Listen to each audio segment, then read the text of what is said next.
a decent amount of time. She's been, a huge number of positions within the council. She's been leader of the council. She's been opposition leader of the council. She's been chair of audit, chair of planning. I think she's been mayor in her borough. So she's done the whole lot. Councillor Rachel Eden is councillor in a unitary authority and has been again for over a decade, and has done a huge number of roles, including opposition, including cabinet member, including committee chair. Also, I think has done her time as a mayor.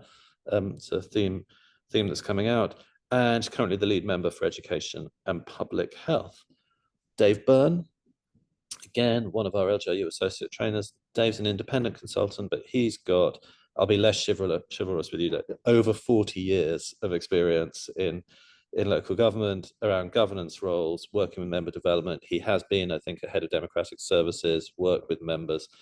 He's an associate here at LJU, but also with the Centre for Governance and Scrutiny and Solace. So a huge amount, nearly, many decades worth of experience being brought to bear in the room today. I'm going to start with just asking some questions to them. Liz, what made you want to do this in the first place? What made you stand as a councillor 20 years ago? Hi, Jonathan, and welcome to everybody that's joined us. So I'm not worried about the number of years. I've now been a councillor for 23 years. I stood on a political platform. I joined a political party on national issues. And then I was asked if I'd stand for local government. I knew very little about local government at the time, but I thought in my early 30s, I thought that'll be a bit of a laugh. Do that for 4 years. And I'm now 6 elections later and still going strong. And now I love local government and I love working with councillors. I do training cross-party because local government is actually where the main decisions, in my view, are. So that's why I stood. But there's a lot more to it that happened in the meantime. But I'll let you come on to that, Jonathan, later. We'll get to that. But Rachel, I think Liz is sort of describing not exactly an accidental sort of entry into being a councillor, but what about for you? What got you involved in the first place? I mean, I actually think that's quite a common experience. I mean, I stood because someone asked me and said, I think actually I was told, why don't you stand in one of those seats, we're never going to win. And then I sort of accidentally got selected somewhere which we did win. But like Liz, I sort of fell in love with representing a community, being so totally embedded. One of the things that I love is being able to have that real grassroots connection with people, because the number of people I represent, it's a manageable number. I represent about 8,000 registered voters, and then obviously the kids and people who aren't able to register to vote on top. And so you don't know everyone, but you can really get to know a community and you can make difference over time, and that's what kept me going. But yeah, the original reason was I wanted to volunteer and help out my community. I was a member of a political party and I was asked, and I think that's actually quite a common experience. Yeah, it's something we hear a lot. People sort of not exactly being cajoled into it, but persuaded that they should. But Dave, you come from a different perspective. You're not a councillor. You didn't stand, but you have chosen a career that's about supporting councillors, supporting electors. So what drew you to that? Well, I mean, my first entry into local government was at the Greater London Council. I've always had an interest in politics, and that really hooked me. But prior to that, I was a warehouse assistant, and I used to drive a forklift truck, and I didn't realise that actually how that skill would come in handy when I'm sending out agendas. So, but yeah, it was the interest in politics, being in the centre. I'm quite inquisitive, some might say nosy. So it's such a really great place to work, to understand what the organisation is doing, listening to things very early in development, and then working with a range of people, including councillors, and yeah, trying to support them in the very sort of hard role they do, and acting as an advocate for them actually within the organisation. I think some of that we'll sort of touch on in the discussion. So yeah, I was just really hooked. I mean, it was a great place to work, and I really enjoyed working in local government. And I think it's, you know, it's a superb environment. It really is difficult, but superb. Thanks, Dave. Liz, so talk us through. You start off kind of in that scenario that Rachel's described as well. You know, you're asked to stand. You're coming out of politics, being a member of a political party. What was your sort of journey in terms of, you know, because you ended up being leader of the council. You ended up being leader of, you know, you didn't, you know, you got engaged. You got involved. Tell me about that journey. What was the sort of, was there a moment when you suddenly thought, oh wow, this is something real that I need to take seriously and really get engaged with, or was it more? I think it was. So I hated my first 6 months as a councillor. I suddenly found that I didn't know anything at all. Liz, just to remind you that everyone on the call is a newly elected councillor. I know, but what I'm trying to say is I hated the first 6 months. And then after that 6 months, when you start to see things emerge that you wanted to do, that's when you start to go, you know what, I can make a difference. So I remember one of the first things that I wanted to do was to put in a zebra crossing. Easy, I thought. Slap a bit of paint down on the road. We already had the curb build outs anyway. Couple of Belisha beacons, sorted. No, you quickly learn that there are processes and governance in place. That means, you know, you've got to have a traffic management order, you've got to consult people, you've got to have your highways engineers look at the implications for further up and down the road. And there's suddenly all this red tape, which was annoying because I'd come from a small company where you had an idea, you did it. It was dead simple. But I realised that actually governance is so important to what we do. We are spending taxpayers' money. We have to ensure we're getting best value. That putting a zebra crossing where I happen to think it was a good idea wasn't necessarily the be all and end all of it. I needed to get support from the community that they wanted a zebra crossing in that place. It would be a useful place to have a zebra crossing. I needed to speak about budgets. I needed to understand the process to actually pass it through in terms of our internal governance in the council, but also the legal processes, like I say, traffic management orders. And so that's when I really started to appreciate what councillors and council officers do for a community and making sure that we absolutely have it in the right place. So if to all the attendees are sitting there thinking, help, that gets better because you start to understand those things, and you probably already starting, but certainly over the next couple of months, you'll start to feel useful to your community. And think about how you're going to do it. We did get the zebra crossing in. It is still there 20 odd years later. It was the right decision, I'm pleased to say. Rachel, what about you? How were the first 6 months for you? It was an interesting one. So I'm a Labour representative, and I was elected in 2010 on the day that the government changed. So it was an interesting one, being in opposition in sort of two levels. But I actually found, I guess, two things. One was I couldn't get things done as quickly as I thought, which is kind of what Liz pointed out, but that you could get things done, and just trying to navigate round what I could and couldn't do was interesting. And sometimes I was surprised by how easy it was to get things done on some levels, and then hard on other levels, and I couldn't always match up why some things were easier and some things were harder. But I think the other thing I had, I rather foolishly gave birth 2 months after getting elected. So I also just found that time management was a massive issue for me in that first term.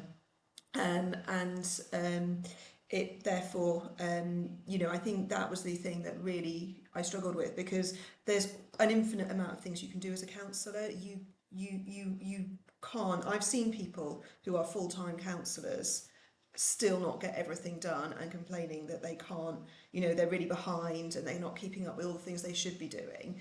And they're working at it full time, you know, probably doing 60 odd hours a week. So there is not an upper ceiling on what you can do. And I think learning to prioritise has been a really important thing that I've tried to learn. It's Yeah. taken me 16 years. I haven't done it. I think that's really important. We'll come back to that question of just how do you kind of balance everything, because like all of this, it's infinite, right? It's never finished. You're never going to get to the end of the day and say everything's done. Dave, you've seen a lot of councillors come in. You've supported a lot of councillors. What do you think is the sort of key to those first few weeks and months in terms of sort of adapting to the role? Do you recognise the sort of the journey that Liz and Rachel have described? Would you say that's very familiar to you? Most definitely. I think I mean, it's hard enough to start in an organisation as an officer. So when you're a councillor, there is that sort of sense of they're different roles, aren't they? So I think getting to grips with an organisation that you're actually not inside can be quite difficult. So from an officer perspective, we will lay on induction sessions and we will provide support. And I think getting that right is quite difficult because there is a sense of here it all is. I mean, it's done incrementally, but in those first few weeks, I'm sure anyone who's elected thinks, blimey, all this information we've got to take on board. The issue is you haven't got to understand it all on day one, nor will you. So I would say take time. I would always say ask, build up those networks. Really important to know, speak to fellow councillors. They will help you. And I know we've in a world of maybe there's more independence. So again, that you can feel isolated, but I know other councillors will help. So I think there is that, the established networks. I think there's some quick things you can do. So members wear a variety of hats. So you potentially be on an outside body. You may well be on certain committees. There is this wonderful document, which everyone loves reading, called the Constitution. Again, you don't need to know it all on day one, but it's a useful tool because it sets out the powers and functions of the committees in reasonably basic terms. But even looking at that when you need to, prior to maybe being appointed, have a look. And then there will be things around rules of debate, which, to be honest, is generally straightforward. It basically says, don't interrupt, be respectful and follow due procedure and process. So I think there are things you can look at the relevant time in order to assist and maybe doing a little bit of background informative work, but definitely build up those networks. Your committee teams, democratic services officers are key staff to liaise with. They are the ones who will be sending that agenda. They will work with you. You'll probably spend most of the time with them. They will be sorting out member development. That's a really and also monetary officer as well. Yeah, that's a really important point. So Liz, Dave's raised that question of the officers of the council who are there to support members, who are there to provide that assistance. It's obviously that relationship between member and officer is absolutely essential, but it's quite a complex. It's quite, I think, from the outside when you come in, it's quite hard to understand that. Can you give us any sort of insight into how what you think makes an effective relationship with officers, what the best way to manage that is, and any sort of pitfalls to avoid? Yeah, so it is very key. And Dave's mentioned democratic services, who are, in my experience, immensely helpful when you don't know and you're a bit lost, finding your way around. But I think the key thing is to remember that officers have their role and they are professionals in whatever field. We as councillors are knowledgeable lay people in any one of the fields. So we know more about, say, planning or licensing or children's or adults or highways or leisure services than your average resident. However, we are still not experts in it. So we rely on our officers for that professional advice as an expert in their field. So we have to remember that and listen to that. At the end of the day, it's our decision as councillors whether we do something or don't do it after having listened and considered the position. What we bring is the community perspective in a way officers don't understand. So we will have all knocked on doors and talked randomly to people in the community. So we don't rely purely on a consultation result. We'll have a feel for our community. As Rachel said, you can get to know a lot with people within your community, the movers and shakers, who's doing what. So we bring that, the officers bring their expertise, and we have the respect for each other's positions, and treat each other like people. I sometimes find that councillors don't want to treat officers like people, or they don't want to, and it works in reverse as well. Yeah.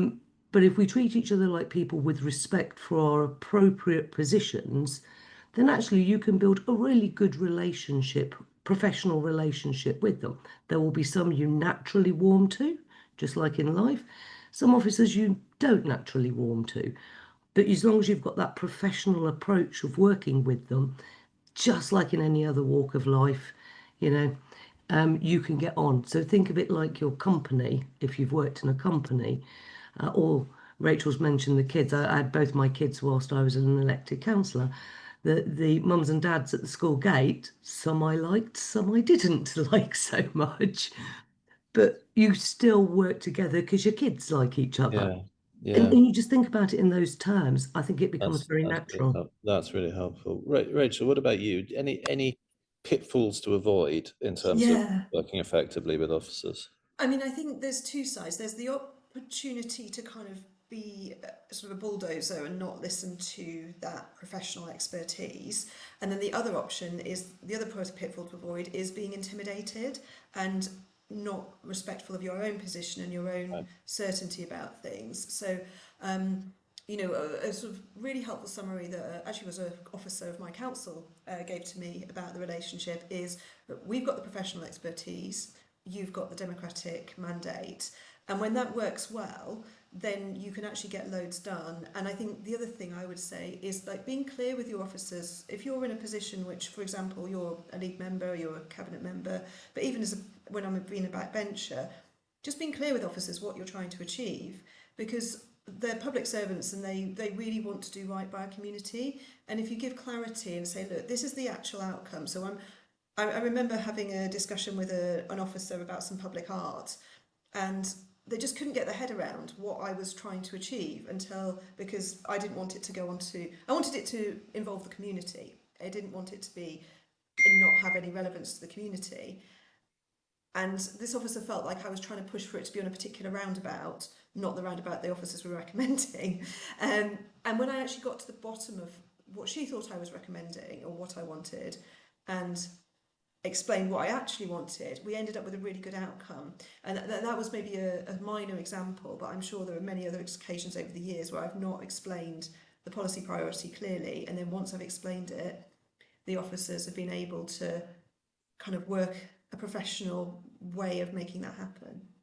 So clarity, being human, and I think that point, the balance of neither being, respecting their expertise, but also respecting your own judgment and your own authority as an elected member. That's really, really helpful. Look, you've all mentioned in one way or another. So officers are there to help, officers are there to assist, but there's no getting round the fact that there is a huge amount to take on. Dave, you were talking about reading the Constitution. You don't have to read all of it, but you have to. There's no getting away from the fact there is a massive amount of information to take on board, and officers can help. But at the end of the day, that is something you have to do. How do you? I'll go in reverse order this time. Rachel, Liz, then Dave. But how do you cope with that?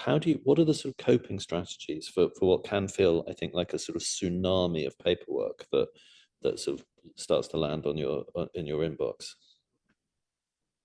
It's something which I think all councillors do wrestle with, and I think the first step is to know that you're not alone in that. And so don't be afraid to ask for help. It's my first suggestion. So most councillors are in wards with more than one member.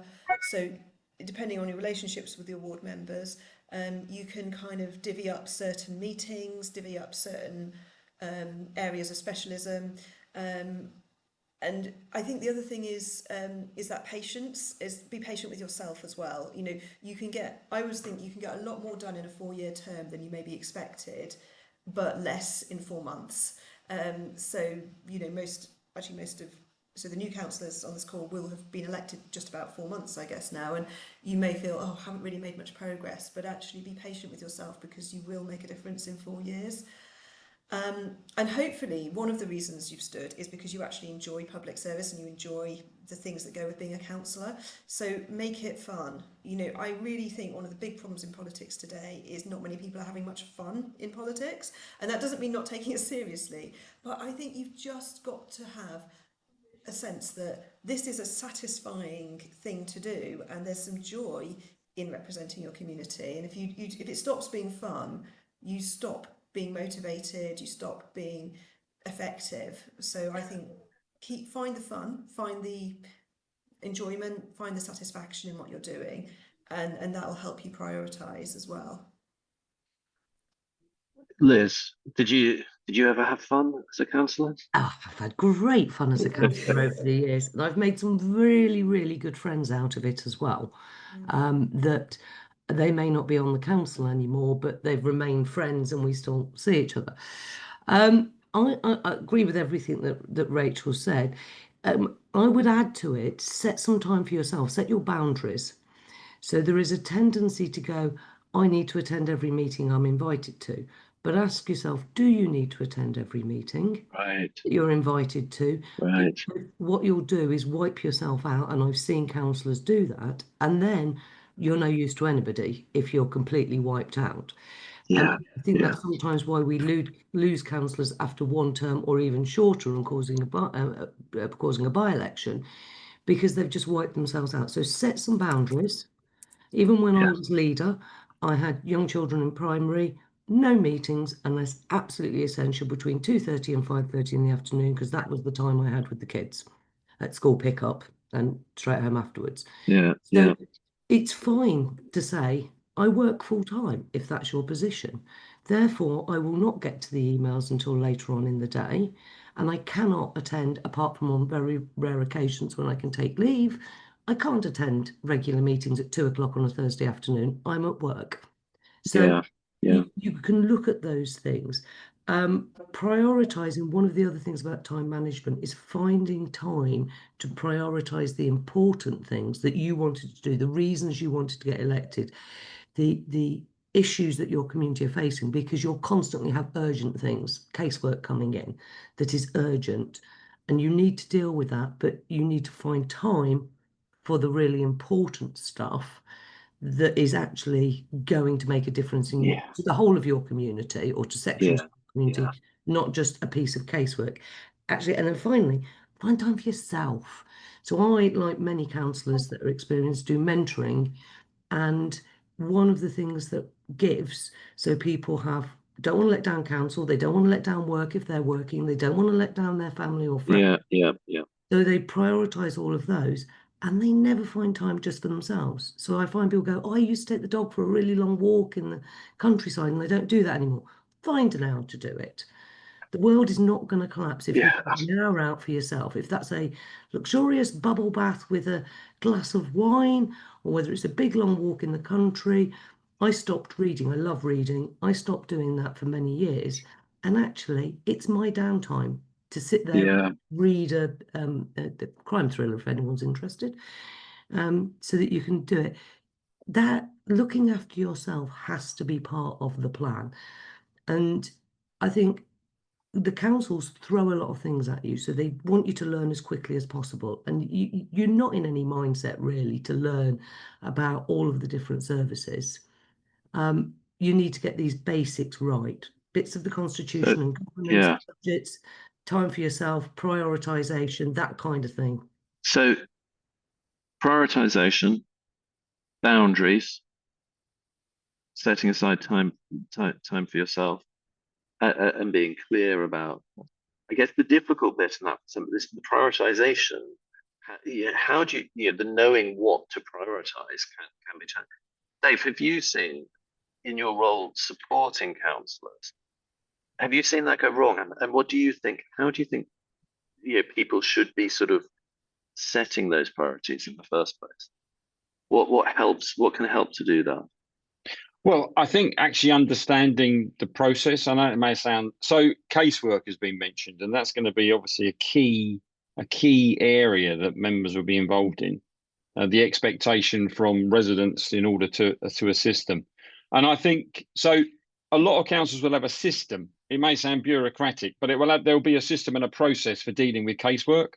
So I think, again, one would hope that that is explained at the beginning. So knowing what the process is. Then there's that networking and relationships with colleagues in the organisation. So knowing who does what, that can help because it saves a bit of time. I mean, prioritising your work as a councillor is very, very difficult because of the fact that you're obviously on committees, you've got your casework, you are then understanding different, you're undertaking different roles. I would again, I think picking up on comments that both Liz and Rachel have said, even casework can be shared. Knowing that you can't always say yes to someone. I know that's really difficult, but you can't always say yes. So again, thinking about maybe how you would respond to certain issues. You may well get, for example, casework dealing with specific issues. It may well be not identical, but similar issues. Housing allocations, for example. So, are there sort of, can you then develop, I don't mean a set standard answer, but giving yourself a framework in terms of then being able to, if this issue comes out, actually, I know where the information is. Yeah, you may be signposting people. So it's really important not to go under, and you can't do everything in one day. What can officers do when officers see a councillor they think is at risk of just getting swamped? What can officers do to assist? Well, I think for officers, some officers will find it very, they won't deal with members on a regular basis. So immediately, no disrespect, politicians, we can't be dealing with that. So there is sometimes that reaction. I think you need to be mindful of it. And that's down to partly ignorance, possibly fear in terms of not wanting to give the wrong answer. I've seen some fantastic responses to members that have been the longest email that basically says, no, you can't do that. But they didn't want to say no. So I think there is a bit about opening yourself up, understanding maybe where officers are coming from. But what can officers do? Officers need to be open. Officers need to think about how they brief members. Officers need to think about how they present reports to members. So you may get, members will get agendas. And some of those reports, you will read them and think, what the hell is this telling me? It is important to feed that back. If it's unclear, if it's not clear, then if you don't understand it, the members of the public won't. So I think that's really important. Is don't be afraid.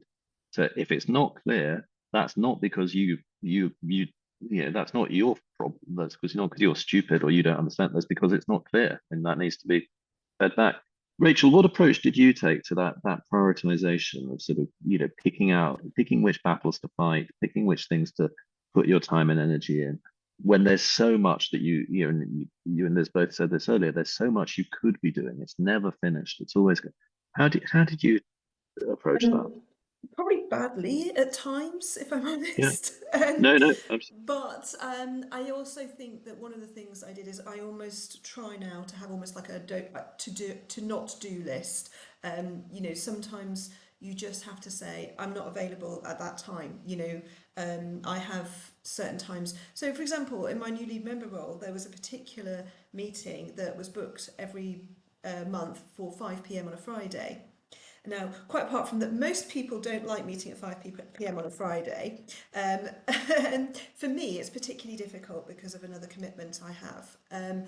So I just said, we can't do that meeting then. And we found another time. It was fine, and so sometimes you just have to say, no, that's not an available time. And sometimes you also have to say, okay, much as this is an important and useful thing, if I do this, I can't do the other thing. So you can't just deal with stuff as it pops up into your inbox. You have to be quite strict with yourself. And even things like I colour code my calendar, fairly basic, but I make sure when I look at my calendar for the week, okay, how much of this is council, how much of this is work, how much of this is for my kids, how much blank space do I have?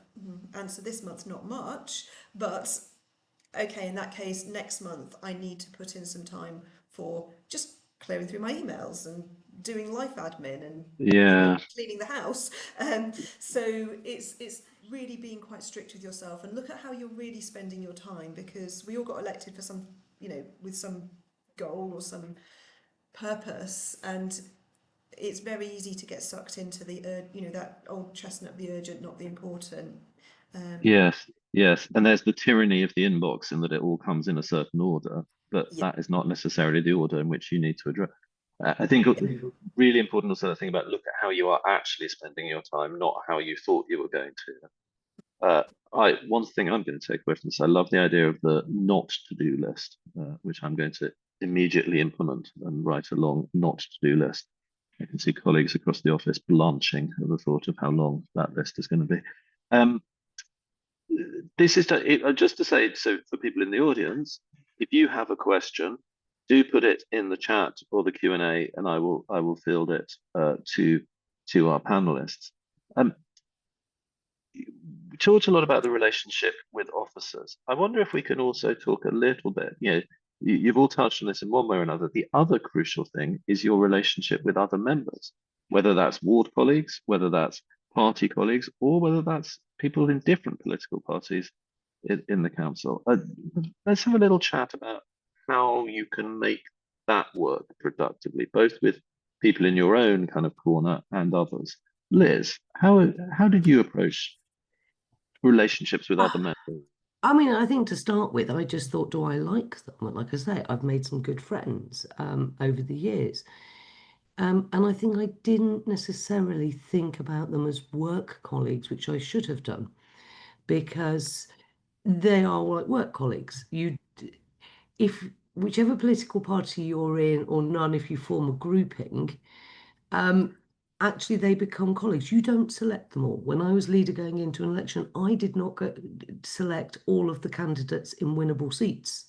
So I didn't have that choice, even as leader, as to who my colleagues were going to be. And as I said at the start, there'll be some you naturally get on with, there'll be some that you don't. But if you think of them all as work colleagues, and people say, well, you're in the same party, so you must have the same beliefs. In a very broad sense, do you have the same belief systems or values? And it's not always in local government. Pedestrian safety has always been a really big thing for me. 20 miles an hour, more pedestrian crossings, improved, less pavement clutter to make a place easy to navigate walking. I'm an outer London borough, so my ward has a lower car ownership than many places. But not all of my colleagues in the same party or agreed with me. Some of my colleagues in opposition groups did agree with me. So what we're doing is we're there going, actually, where can I get allies on a topic that was important to me? Where can I research that? So it took me quite a long time to get it implemented across the whole borough, which we've now done on all of the council's roads. We've got TfL roads as well. And people said, oh, you want to make the A3 20 miles an hour? It's like, no, I don't want to make the 3-lane A3 20 miles an hour, because nobody should be crossing that apart from at the bridges and underpasses. But on residential roads, I did. And you persist on it and you find your allies both in your group and outside your group. And if you don't agree on something with people within your group and you have those discussions in group meetings, that's fine. You don't have to agree on everything within your political group. And you just go, you know what? I didn't win that argument, but I did win that argument. I shouldn't say argument, that sounds very controversial, very argumentative. That issue, that concern that was going on. And we all are going through exactly the same thing. Yeah. Rachel, does that resonate with you? What would you add to Yeah, that? it does. And I think one of the best things anyone said to me, she's actually now a government minister, but someone said to me years and years ago, politics is a team sport. And she's obviously played it really well. But it's true, politics is a team sport. So, yes, you have an opposition, but she meant it broader than that, I think, as well. And I think that knowing what your role in the team is and Yeah. you know, you've got the Yeah. different roles, and building that relationship with other councillors. And I mean, Liz has well articulated that sometimes even within your own group you don't agree on everything, but you're all trying to get the same basic outcome. But I would also add that you obviously expect not to agree with your opposition on things, and you can have a very bruising election campaign, and you know, many of us have been through election campaigns, but actually when you get into the council chamber there will be occasions where, you know, you agree on things quite a lot. So I visited a school earlier this week in my role alongside someone from one of the opposition groups, and we had a really, really good conversation with the head about various things. And we have cross-party working groups, and it can be really, really useful, whether it is on road safety and, you know, ward members know individual streets better than someone who lives across town and represents a ward in a different area. So you can get that kind of real specialist knowledge, but also people bring different skills to the table and you can work together. So it's not forgetting that at the end of the day in May or whenever your next elections are, you'll be trying to unseat each other and trying to support people who are running against that person, but also recognising that they're trying to achieve something too, and maybe you can collaborate. So it's a relationship management thing, and it takes a lot of skill. And like, don't be afraid to learn. You know, one of the things that I found as a councillor is I've learned so many skills that have helped me in my business life and probably as a parent, and you know, managing and navigating other sorts of issues. Yeah. So don't be afraid to learn. That's really, that's really helpful. Dave, you must have seen occasions when members, when relationships between elected members within the same party or across parties have become strained, difficult. What do you think is the key to sort of avoiding that and to resolving it when it occurs? And what role, if any, do officers have to play in that? Well, I mean, the line that's often given to officers is to not be political, and people can take that to the extreme. My advice always internally has been understand the politics, don't get involved. So putting it bluntly, don't walk around with a rosette on. It's probably not a great idea or a career move, but you need to understand the politics. So I think officers do need to anticipate, they do need to be aware of, and that is based on the relationships they have with groups. So it's quite difficult when those tensions arise. But officers, I suppose, can be the safeguard insofar as they are there to give advice to members. What you don't want is for the moods to be toxic. You don't want unruly behaviour amongst members and rudeness and aggressive behaviour. That is something that officers will clamp down on. But members disagreeing, I don't really have a problem with it. It's really a case of how that's done. So it's important for the groups to work together. I don't know a councillor that stood on a ticket of making things worse. I'm not sure that's a particularly attractive proposition. One may question these things in the current climate, but nevertheless, that's what brings members together, doesn't it? So all members are elected to improve things. And then I think there's wearing your hat. So at planning and licensing, you're not there to discuss the politics of the application. You're there to discuss it on its merits. So that's neutral. At scrutiny, you're there the organisation says the world will be fantastic in the next 4 years. Scrutiny's role is to establish whether the world is actually going to be fantastic, irrespective of whether members agree with it or disagree with it. So in those environments, members are working together. Now, I think as both Liz and Rachel have said, and even you, Jonathan, you know, we're all humans, and there will be people that we will maybe connect with better than others. So again, that's human nature. What it is about be respectful. So I think if I would suggest those informal connections, and therefore the groups working together in order to understand what the processes would be if it goes wrong, and that's normally the problem because it can cause paralysis. Yeah. And the other thing I would say is the council chamber is different As much as people don't maybe not like it, and some of it can be quite extreme, that is where, if you like, the politics comes to a head. And I think that is fair. But Yeah. not every meeting is meeting of council. Not every meeting is where you say that the other party are not doing well enough and we don't like them. So knowing where to take those issues, I think, is really, really important. That's really helpful. Thank you. I'm conscious again that people on the call are new councillors, people who've been elected recently. So, we've talked a lot about, clarity of the role, understanding what it is you're doing, how, prioritization, setting boundaries, relationships with officers and other councillors, all really important structuring kind of things to help people understand how to do that role. But I guess going back towards the beginning of the conversation, casting our minds back again to when you first became councillor, Liz, is there something that you wish you had known then, something you know now that you wish you'd known then? And what is it? And unsurprisingly, Rachel, Dave, I'm going to come to you with the sort of same question. So you've got a bit of time to think about it. Sorry, Liz. That's right. Someone has to be first. That's all right. So I think there's several things that, many things. I'm still learning. Somebody sent me an email about dog licensing of dog breeders. I didn't know as a council we license dog breeders. Turns out we don't have any dog breeders in Kingston, so we don't license anybody. But you would if there were, yes.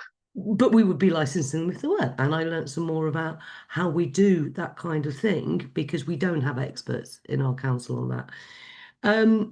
So you're still learning. I would say the first thing is take the opportunity for training. So pick your topics and take your opportunity for training. Now, some of that is leadership training. There is a tendency among some councillors to think, I don't want to spend my council's strapped for cash. I don't want to spend it on training. Actually, it will pay itself back. But I don't just mean training in a particular topic or subject. I mean leadership training. Every councillor, and I wish I'd known this at the start, is a leader in their place and a leader for their ward, not just the leader of the council or the cabinet member, portfolio holder, committee chair, whatever structures you've got in place. We are all leaders, and you are leaders from the start for your place. You have a leadership role. So I would say, look at that and think about how you fulfill that duty. One of the things we haven't touched on yet is partnerships. You can't resolve anything, just you and the council officers. You've got the police, the health services, the schools. Rachel touched on working with the schools. You've got the criminal justice system, the benefits system, and the job centres. You've got all of these things, the businesses, the voluntary sector. You've got lots of partnerships that I wish I had spent time learning to network in. So first of all, learning how to network within my community and within the partnerships we have, and then actually doing that networking. I didn't do it till I was quite a long way into my councillor work. And if I'd done it at the start, I think some of those initial difficulties that I would have been easier. Could have been easier if I built those relationships. But so training, learning that. Dave's absolutely right. At least know where your constitution is and the main topic heading so that when you need it, you can look it up. It's a lifesaver when you're not getting somewhere with officers as well, because you can point to the constitution if you know it, because you can bet your dollar, with the exception of democratic services, your officers probably haven't read the constitution. Don't. Yeah, that is, I'm afraid, almost certainly true. Okay, sorry, so I'll leave it there. Let something for Rachel. So I think that point about every councillor as a leader is really important. And of course, every councillor has a mandate. Every councillor has the same mandate, whether they're leader of the council or someone once said to me, a vote is a vote is a vote, and every vote is. Rachel, what have you learned? What do you know now that you wish you'd known that? So much. I think the first thing is that it will take you time to get up to speed with everything. So even an area which you think you have expertise in. So I'm a qualified accountant, always worked in finance. I did not understand council budgets and finances when I was first elected because they're different. So it's okay to reach out for training and help. It's, as Liz has said, and it's okay to not know everything all at once. Patience. I want to get everything done. I think all councillors, they stand because they want something to happen. So being patient and accepting that process, I think Liz outlined very well frustrations of getting a zebra crossing. You know, everything takes longer than you think. And then I think the communication side of things, that you've got lots of different audiences, and as a councillor, again, you may feel quite comfortable with some forms of communication. For example, you got elected, so you're probably quite good at external communication, and you know, either it's leaflet writing or talking to people one-to-one, but there may be other forms of communication, managing internal stakeholders, public speaking. There may be aspects of communication that don't come naturally to you, and you know, the best leaders are communicators. So just being able to understand where your gaps are and building that confidence, and knowing you're not going to do it all at once, but that you can. A lot of these skills are things that can be learned. You can learn. You know, you might not like Facebook, but you can learn how to use Facebook effectively. You might not like standing up in front of a bunch of people in full council, but you can learn how to do it and have your own style. In my case, you might not like having to wait 6 months for a double yellow line to be put in, but you can learn patience. Yeah, I think that point about, and you and Liz have both made this point very strongly, that point about continual learning. And I think that, you know, there's a challenge there, is that it's the balance. And again, you both made this point, the balance between sort of humility and confidence, that you need to be sort of humble enough to recognize that you still have to keep learning, but confident enough to sort of exercise your mandate and take things forward. Dave, a slightly different version of the question for you, I guess. What do you think is the question that members might not be asking officers that they should be? Well, I think I'd link it back to training. So I think as well as you know, the standards, I say the standard stuff, I don't mean it flippantly, but the standard stuff that, you know, around planning and licensing and chairing skills, I think members should be looking at skills, their own skills, because it's in their role that they are operating. So it could be public speaking, for example. So I think being open to asking for some reflection from colleagues, possibly officers as well, once you've established a relationship, you know, what areas do you think I should develop? And the reason why I say that is I did a similar thing many years ago. I asked some councillors I'd worked with over the years, what was it that they would like to have known on day one or soon after they got elected, because it was assisting me in a member development program. And one of the things that stood out from an ex-leader was telling me when I was wrong.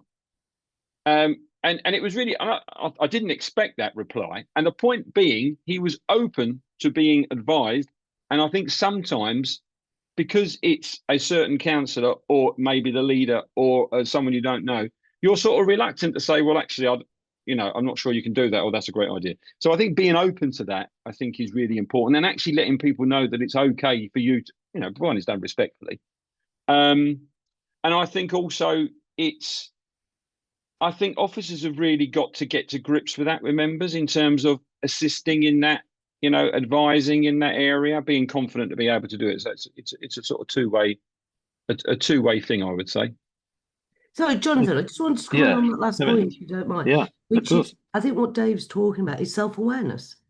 So I think that's something that I have learned over time, which comes down to confidence, comes down to other things. But having a self-awareness of where you're good so that you can have that confidence, where you're not so good and you need some help, and asking for that help to improve your skill set, it's something I don't think we concentrate on enough in councillors to say, be self-aware that there are things that just aren't your style, and then they're not your strength. You can learn them, as Rachel says, but you can have training in them, but also know other people that are maybe better at that and use them. You're a team. Virtually every council being part of a group, use the other people in that teamwork. I think that's really really able important. to say, actually, you know those people really well. Could you help me? Because I need them in this project I'm working on. So I do a thing called spheres of influence. Who can I be to get out to the other people? So as we move towards the end of this, I think there are some really clear messages coming up. Right. So There's there's a a question in the chat. Is it all right if I come in on it?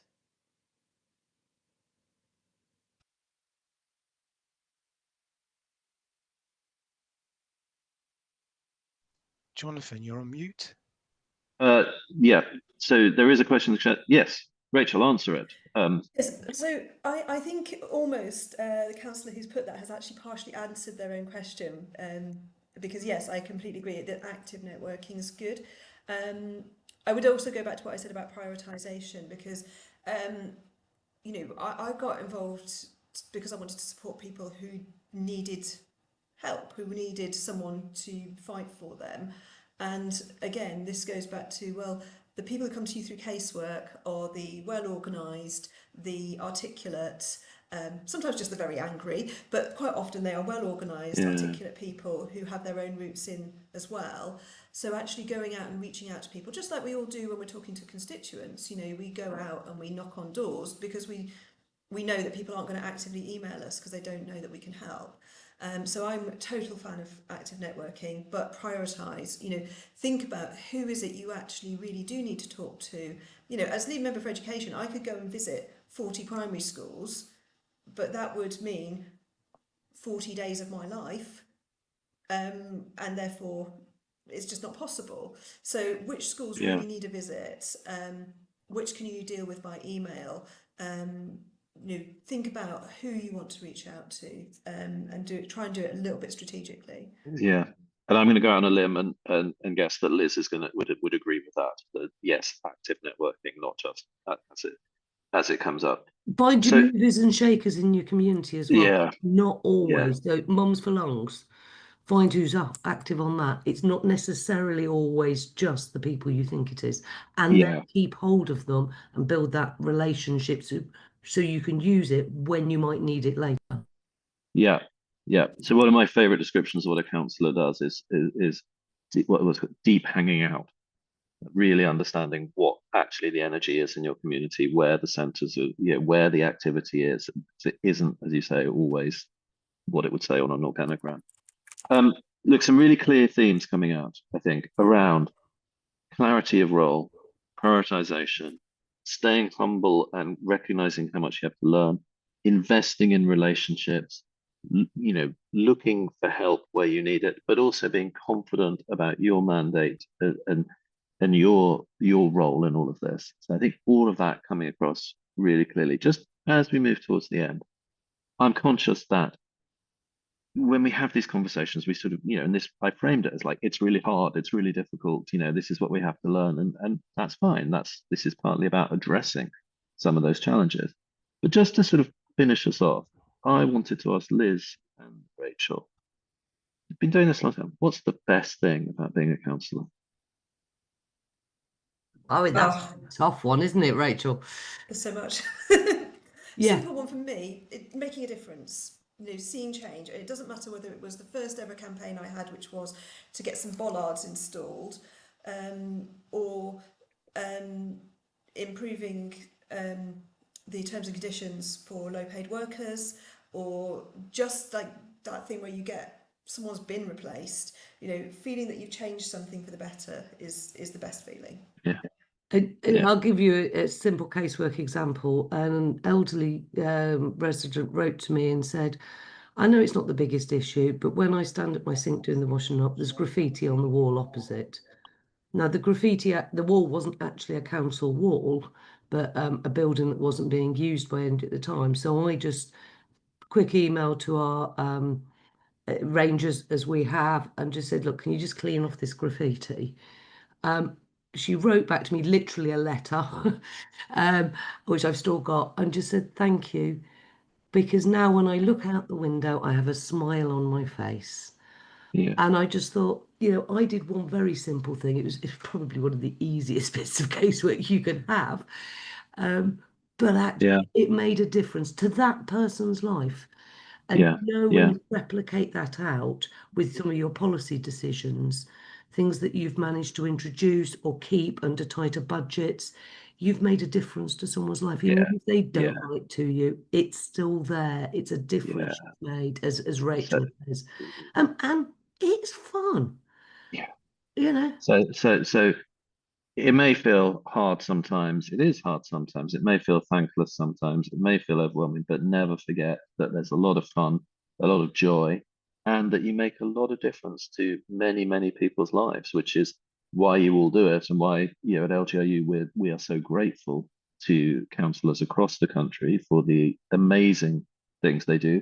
As I say, we have councillor awards coming up in November. To take a look on our website. I recommend that to everyone. If you're not a councillor, I recommend it because it cures any cynicism you may have about politics. You see these amazing stories of what people are doing in their communities. And if you are a councillor, I recommend it because it reaffirms just why you do it and what the potential to make a difference is. So do take a look at that. To be on the honest, LGRU Jonathan, website. if we didn't enjoy it and didn't think we were making a difference, Rachel and I would not have stood multiple times in the elections because we are not masochists.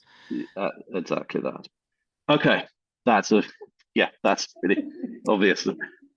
We're out of time. Thank you so much to everyone. So thank you for attending. I hope you enjoyed today's session. I hope you found it useful. I hope you found inspiration and some practical kind of tips in it. This was free and exclusive to you because your council is an LGRU member, which means you also have access to all of our resources, you know, all of our information services, training, etc., that can help you as a councillor. So do go and take a look on our website to see all the ways in which LGRU can support you. We will send around a resource pack following this, so you'll have a recording of the event and you can relive it and center back in on all those really amazing tips and guidance that we've had from Dave, from Rachel, and from Liz. With which I think, just to close, I'd like to say a massive thank you to them for sharing, I think, close to 100 combined years of experience of being councillors. But I think, you know, thank you guys, because I think we've really seen the richness of that, and I know the people on the call will feel really inspired and supported by it. So thank you to you. Thank you to all of you for attending, and goodbye. Thank you, everyone.